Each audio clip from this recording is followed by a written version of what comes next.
In the Daily Dodge TV studios here with the ADRC.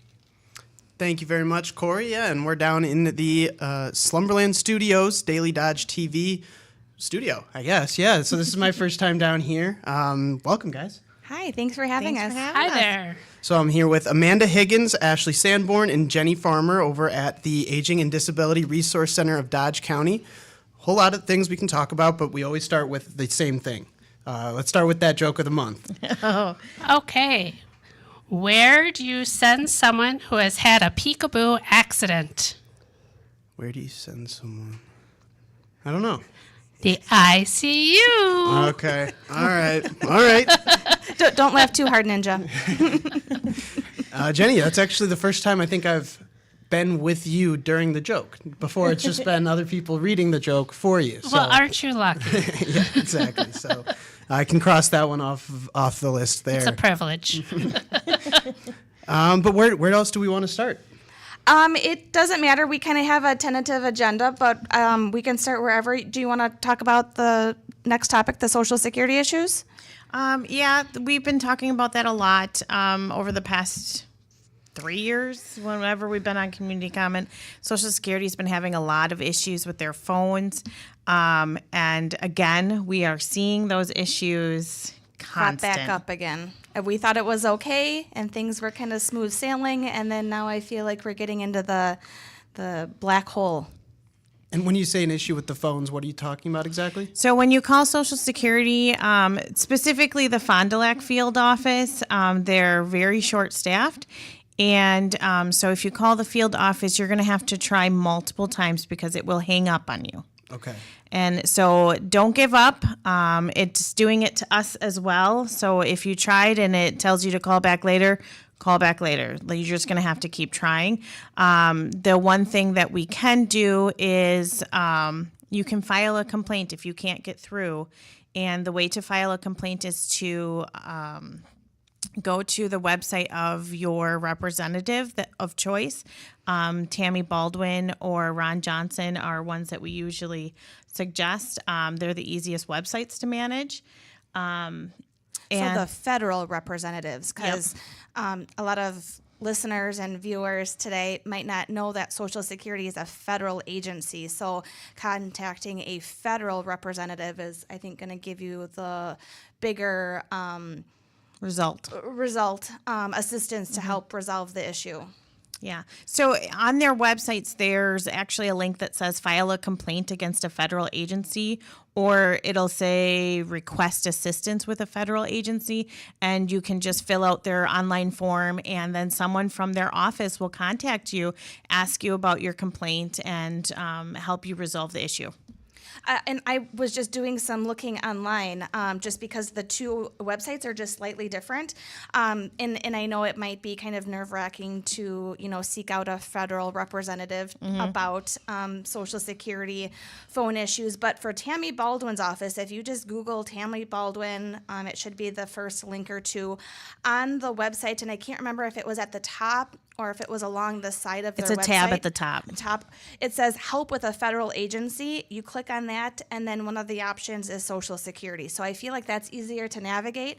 When I was on Ron Johnson's website, it said agency assistance, and then it listed all of these federal agencies, but Social Security does not pop up right away. You have to actually go underneath other assistance, and then in the other assistance it says Social Security. So I think it's just a little wonky on how they have them set up. But you, on both the websites, you have to sign a privacy release form.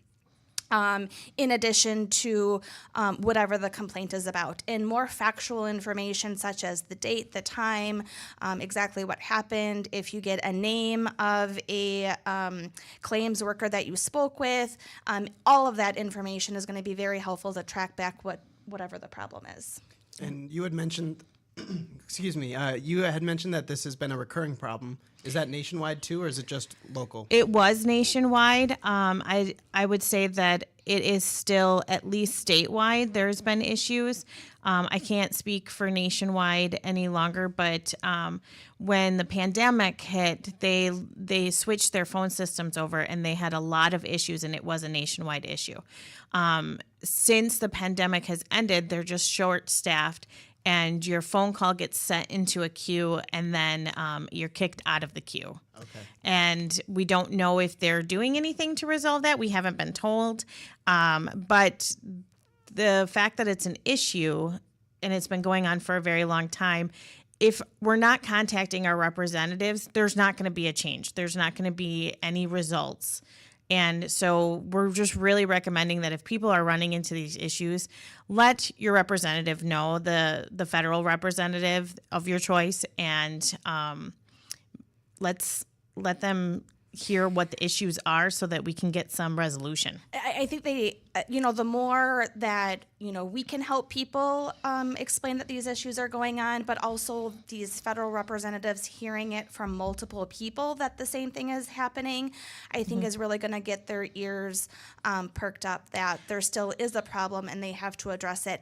I know the three of us have had a lot of different issues. One that just happened to me last week, it was an entire hour that I helped make 7 different phone calls with Social Security. I think the first 3, we just got the call terminated.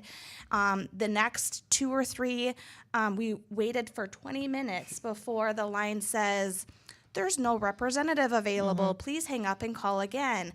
And then one of the last couple times, someone you could hear pick up, it almost sounded like they were dialing a phone number out. I said, hello, is anybody there, a couple times, and then the call just got terminated. So I guess any and all phone issues I feel like are a go at this point with filing a federal complaint, just because we don't know exactly what's going on, but something has to be looked into further. And those are the type of details that they need, is how Amanda just listed it. Don't just say that you tried to call Social Security and you were unable to get through. We need to have those thorough details about how many times you tried to call, what happened when you tried to call, the day you tried to call, the time you tried to call, because perhaps there was just a phone issue on that day and they were already trying to resolve whatever issue it was that day. We want to be as exact as possible so that way Social Security can make the situation better. We're not trying to sabotage any type of situation. We're trying to make the situation better for everyone because we want our voices heard. Yeah. Getting stuck in a loop of operators is the worst. Excuse me. Yeah, I'm yeah. sorry. Yeah, it's honestly, there's not a consistency that happens. I know I've tried to call right away at 9 o'clock when they open. I've also tried to call at like 3:30 before the office closes at 4. And I've had issues, every other time during the day in between then. I guess my suggestion would be to try to call either earlier in the day or later in the day. Probably avoid Mondays and Fridays just because of those are typically the busier day of the week. But, just still the fact that there's still phone issues, and we're sorry, and we can help you the best we can. And unfortunately, we don't have a magic wand. I know sometimes people reach out to us thinking that we have a special phone number that we can call to get a hold of someone through Social Security. And unfortunately, we don't. We're calling the same number that everyone else is calling. And we're there to try and help you get through to Social Security as well. But we are calling that same phone number that everyone else is calling. And we're going through the same frustrations. Understood. Well, So Medicare? to be continued, To I be guess, on continued that one. Yeah, we'll probably have an update next month. Hopefully we'll have an update. It could be the same thing. Yeah. For another month. Hope that doesn't happen for you guys in your time calling the endless loop of operators there. But next we have the Medicare Basics and Beyond class. Yes, we'd like to remind you guys about our Medicare Basics and Beyond class. We think this is a wonderful opportunity for people. Medicare Basics and Beyond is something that we all need to know about. We don't learn about Medicare when we're in high school. We don't learn about it even when we're those of us who go to college. It's not something that you're taught of, but it's something we all need to deal with at some point. So once a month, we teach a Medicare class. We highly recommend it for people who are reaching the age of 65 or for people who have been on disability benefits for reaching close to 24 months. Or for people who are caretakers of people who are reaching close to those points in their life that need to be handling their Medicare decisions. Our next class is May 16th at 4 p.m. That class is almost full. We only have 3 spots left, so if you are interested in signing up for that class, you would need to call the ADRC to sign up. That number is 920-386-3580, and just let whoever answers the phone know that you want to sign up for the Medicare Basics and Beyond class. We try to have them at different times during the month, so that way people can, if you're more available in the mornings or afternoons or evenings, that way it works better for your schedule. In June, we have a class on the 19th at 1 p.m., and on July 16th, there's a class at 9 a.m. And as for those of you who are watching it streaming, now that that's an option for people, you can see that it's up on your screen. And when they call that phone number, they're not going to get stuck in an endless loop of operators, No. will they? They're not going to get stuck in an endless loop of operators. They're going to talk to a real live human being right away. So that's a benefit. If it's a super busy time at the ADRC and there's a lot of calls coming in at one time, you might hit a voicemail, but someone will call you back That same day. Yeah. The class is about 2 hours long. It is a very comprehensive class. We talk about all the main ideas of Part A, Part B. We talk about the prescription drug plan. We talk about the ways to have supplements for Medicare. So it's just Very a little bit of comprehensive. everything. Comprehensive. That's the word that I wanted to use. Comprehensive. It's unbiased. We give some general tips and tricks on how to navigate what we call the Medicare roadmap, because choices are different for everyone. I usually say in the class that you have to kind of answer 2 questions for yourself. How much insurance can you afford and still pay for those basic living expenses, food, clothing, shelter, transportation, but also how you want that insurance policy to work for you based on your health needs, not only now when you turn 65 or are eligible for Medicare, but what can you try to project in the future? Does everybody in your family when they're in the mid-70s have a hip or a knee replacement or something like that? So just nobody has that crystal ball, so I think just trying to pick out any and all ways to sort out the different 2 options that you have. And then at the very end, we give some information on some other public benefits that help offset the cost to Medicare that is really underutilized and is helpful for most people. We make the class as painless as possible. It is a lot of information. We hand out a lot of materials, but it's well worth the time. And if I didn't go to last month's, but I wanted to come to this month, am I going to be behind, or how would that look? Nope, every month is exactly the same class every month. We do have people who will take the class and a year later take the class again as a refresher. The only thing that changes year to year is we change the amounts, the dollar amounts, because every year Medicare is changing how much, for example, the Part B premium is. So we keep that up to date. I see. And then it looks like coming up, or is that today? The heating Yesterday. moratorium yesterday? Yesterday, the heating moratorium ended on April 15th, which a lot of people might not understand it, but in the state of Wisconsin, it's actually against the law to turn someone's heat off before April 15th. And so if you're an individual who is behind on your payments, right now is a really crucial time for you to get caught up. And there are ways that you can do it. Contacting your energy company and working out a payment plan is one way. And there are other agencies out there that help too. WEAP is one of them, WHEAP. It's the Energy Assistance Program. I was just trying to think of what the acronym was, it's not coming to me. Wisconsin Heating Energy Assistance Program. Yeah, Yes. something on that lines. In Dodge County, I think it's Energy Services over, is it South Henry Street, I believe, here in town? Yeah.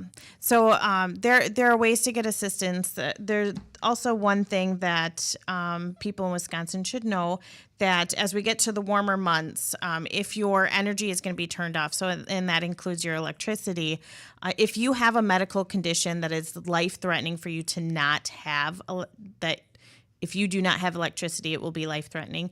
You can actually get information from your doctor and turn it into the company, and they will leave the outlet on for you. So if you're a person that has those needs, the ADRC is a really good place to start, and we can give you those resources if you need it. Again, our number is 920-386-3580. I always mess that up. I have too many of the ADRC numbers memorized for like all of our offices, and so then like when I have to spell the office number, I forget it. Gets all jumbled. I think that's a very good point. So, people that need to be on oxygen for the majority of the day, people who have other medical conditions that need like their air conditioning on, and it's an air condition, like one of the window air conditionings that need to be plugged into the outlet. So I think that's a very good point. I really appreciate that you brought that up, because there is really a lot of people that don't know about that. And what if somebody wasn't sure if they could potentially qualify and they needed to see the right person?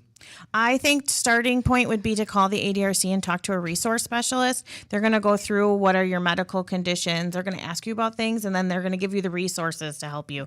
And then you might get more resources than what I just provided. So I think our resource specialists are really great with, Yeah. Trying to have a conversation about not only that primary issue, but just kind of answering open-ended questions to maybe probe at other things that people might be needing, like food share, for example. Got it.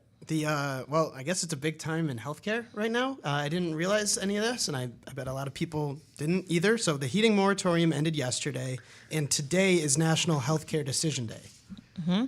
Yeah, I thought this was very special because we just happened to be on the exact same day. So today is National Healthcare Decision Day. I was looking up some information. So nationally, the Healthcare Decision Day was recognized in 2008. So it actually hasn't really been around that long when you think about how long people have been having medical care and stuff like that.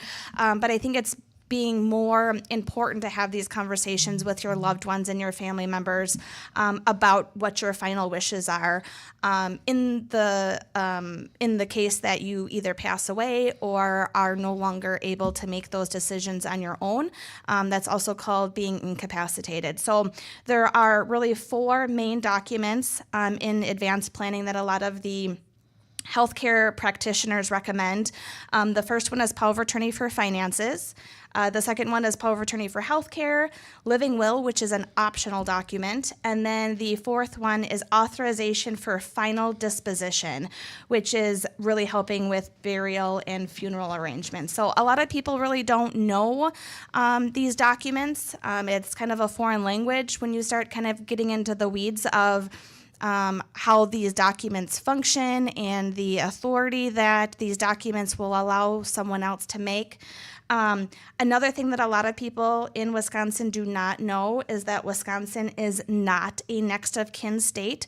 So that means just because you're married to someone or just because maybe your parents are still alive does not give them the expected decision maker when these things happen. So, having your wishes spelled out in a legal document and then appointing a particular person, it does not have to be your spouse. It does not have to be a sibling or another family member. It could be a close friend. It could be a neighbor, whoever you have that good relationship with. And I guess I just wanted to take the last few minutes here and just briefly explain a little bit more in depth those different documents. So the healthcare power of attorney is really just making those broad authority decisions specifically related to healthcare decisions. So do you want to be have CPR if you're not able to breathe anymore? If something happens and you have to be on a breathing machine, is that something that you want or don't want? So there's a lot of mortality decisions that you kind of have to think about, and it's kind of hard to think about what those wishes are, but explaining that will help that person who is speaking your wishes on your behalf, if you can't make those decisions anymore, a lot easier for that person to tell the medical staff what you want and don't want. The other one that we see a lot is the financial power of attorney for healthcare. A lot of people don't know this, but as soon as you draft that document and you sign it, it's activated on at the time of signing. The power of attorney for finance does not take your ability of any other financial decisions away. You're just giving another person permission to help make those decisions for you. So that's also something a lot of people don't know. They think that having a financial POA takes their decision making away, but in fact it doesn't. It just gives someone else the ability to help you make choices when it comes to changing your insurance or opening and closing a bank account. It really is whatever is listed in that form. It's not kind of just an overarching document that you can make any financial decisions. It's really specific on what you list in there. These last two I don't have as much experience with. The first one's a living will, and what I have learned is that it's a document that is specific to end-of-life decisions. So it is not the same thing as a healthcare power of attorney.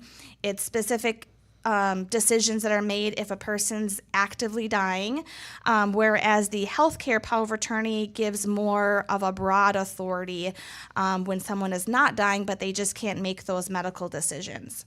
I also learned that you can have both. You don't need both. The living will is optional, but if you have both, you want to make sure that your wishes expressed in that document are consistent with each other. You don't want them to be conflicting with each other because of just figuring out which one supersedes the other. And then the last one, the authorization for final disposition.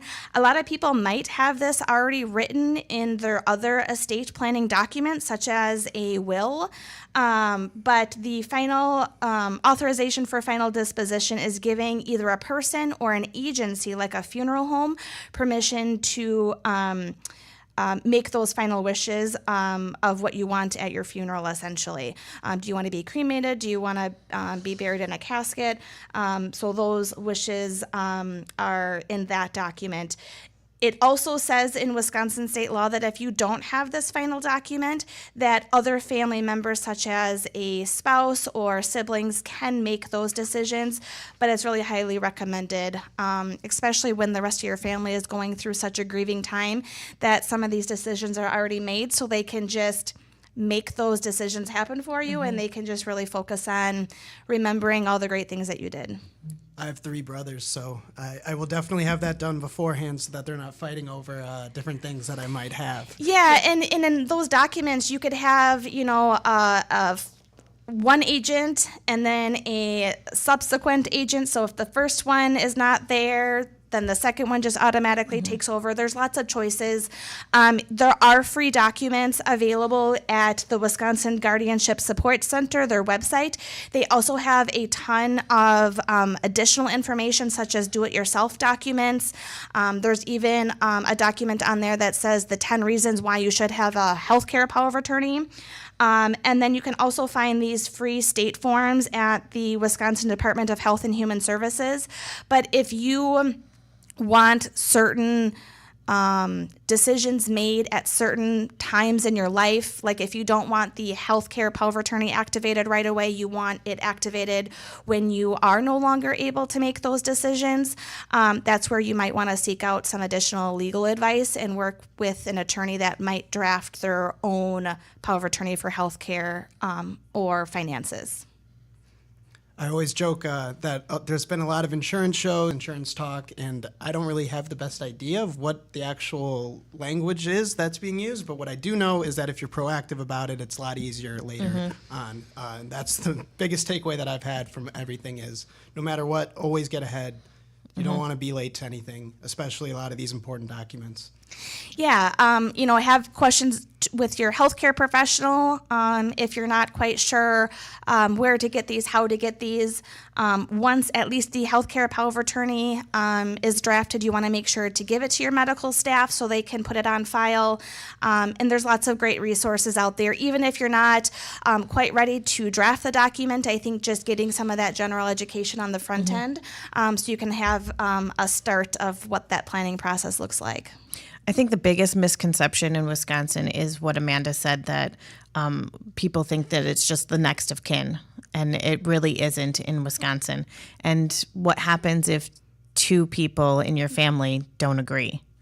And if you don't have these documents done, then it makes it very, very difficult on others. So as morbid as it feels to be talking about these, after you turn 18 years old, you really should be looking at these. They don't teach it in high school, so there's really no other way to learn it than to just dive in and try and do it. But there are resources out there. Especially when it comes to those decisions about DNR and whether or not you want to have a feeding tube or if you want to be on a ventilator. Those are really hard decisions that you need to think about because if you don't make those decisions ahead of time, then those decisions will be made for you. And By your medical staff. Yes. Right, by your medical staff. And so those things, you might be put on a feeding tube and it turns out that you didn't want that to happen. So you need to really put those thoughts in action ahead of time. Wow, I don't like the sound of that. So there was something else that I learned too when we were going through this, that even though if you don't have these documents in place, your medical staff is really the final person that would say yes or no to having these things happen.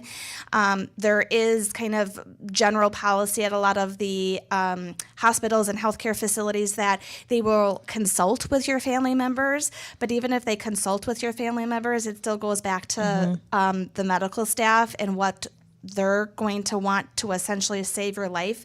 So, if you don't want CPR and it's not listed somewhere and the medical staff do CPR, they could do whatever it takes to get your heart stopping. They could bruise you, they could break your ribs, they could break your chest cavity. They will do whatever they medically need to do to jumpstart your heart. And then we don't really have a whole lot of time, at least in this segment, but if you don't have these documents and something happens, then you might have to approach the court and have a legal decision made, which is called guardianship. And Jenny's an expert on that one. Yes. So before I was worked as a benefits specialist, I was a corporate guardian. So that was my job for over 7 years, was as a corporate guardian.